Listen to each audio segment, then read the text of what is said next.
দিনটা ছিল 8 মার্চ। আমি এখানে কেন এলাম তাই তো শেয়ার করছি। তো আমি এখানে একটা ব্রাইডাল মেহেন্দির জন্য চলে এসেছি। এটা আমার একজন নার্স দিদির মেহেন্দি। আমি দিদির লোকেশনে পৌঁছেও গেছি। এবার দিদির মুখ থেকেই শুনে নিই এবার যে উনি বলো কেমন তোমার মেহেন্দি আজকে চাইছেন। কেমন মেহেন্দি তুমি করাতে চাইছো?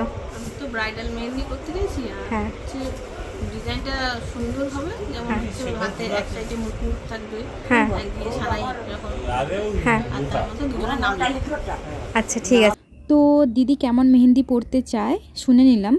দিদির ডিমান্ড অনুযায়ী আমি মেহেন্দিটা পরাতে পারলাম কি না জানতে হলে পুরো ভিডিওটা তোমাদের দেখতে হবে।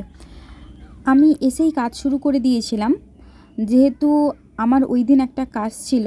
আমি অনেকটা লেট করে এসেছি এবং একা যাওয়ার কারণে আমি একটু তাড়াহুড়ো করছিলাম কাজটা যাতে তাড়াতাড়ি শেষ করতে পারি। যেহেতু আমি একা গেছিলাম আর ভিডিও করার মতো কেউ ছিল না, তাই এখানে আমি দিদির একজন ফ্রেন্ডকে দিয়ে এই ছোটো ছোটো ক্লিপগুলো নিয়েছি। এখানে আমি ফ্রন্ট সাইড মেহেন্দি কমপ্লিট করে আমি ব্যাক সাইডও শুরু করে দিয়েছিলাম। আমি এখানে ব্যাক সাইডও কমপ্লিট করে ফেলেছি। এবার বলো, শুনে নি দিদির কেমন লাগলো। তোমার কেমন লাগলো? সুন্দর হয়েছে ডিজাইনগুলো, আমি যেমন চেয়েছিলাম মনের মতো সেরকমই হয়েছে। আচ্ছা ডিজাইনটা দেখাও কেমন হয়েছে। আচ্ছা এদিক দিয়ে দেখাও। হ্যাঁ আর হাতটা নিচু করো। তোমাদের স্পেশাল ডেতে যদি আমাকে বুক করতে চাও তাহলে কন্ট্যাক্ট করতে পারো।